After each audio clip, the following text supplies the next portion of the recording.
Yeah. Making a cake, or mixing up my Annabelle wallpaper paste. And I'm so paranoid that I'm going to get the wrong consistency. I'm weighing it on my cake scales and I'm mixing it with my Kenwood. Of course we go wrong.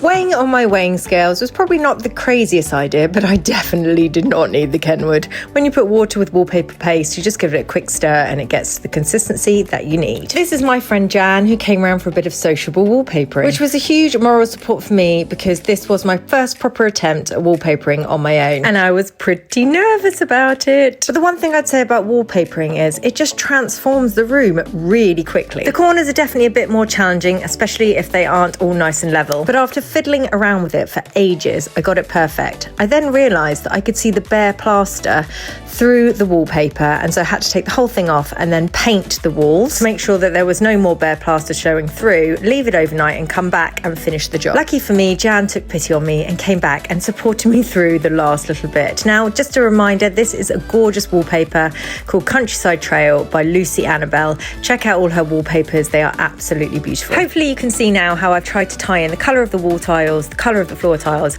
and the colours in that wallpaper. I had a few people being critical as to why I left a little slither of wallpaper in between the tiles and the door frame, and the reason why is because it would have meant having to cut many more tiles and wasting a lot of tiles, and tiles, guys, are expensive. I did exactly a 2 tile width along that back row. I refurbished the existing window with new window panes and these gorgeous fittings by Heritage Brass. They're solid brass and they really add a touch of class to the room. And then with the wave of my wand, here it is, the finished bathroom, because the plumbers came in and fitted the rest of it. This is by BC Designs. The roll-top bath sits against the wall, so it's ideal for having a shower over the top. The sink and the toilet are a more classic Victorian style, which works perfectly with the rest of this house, along with these beautiful brushed nickel taps. These tiles from Cornerstone look absolutely gorgeous, and they were worth every bit of blood, sweat and tears that was put into them. One of the things I loved about BC Designs is that I got to choose the colour of paint on the side of the bath, and I went for this really beautiful pink colour, which is by Paint and Paper Library. It's called Plaster 2, and I've used that in the bedroom, which is just opposite. But now the moment of truth, what do you think of my finished bathroom?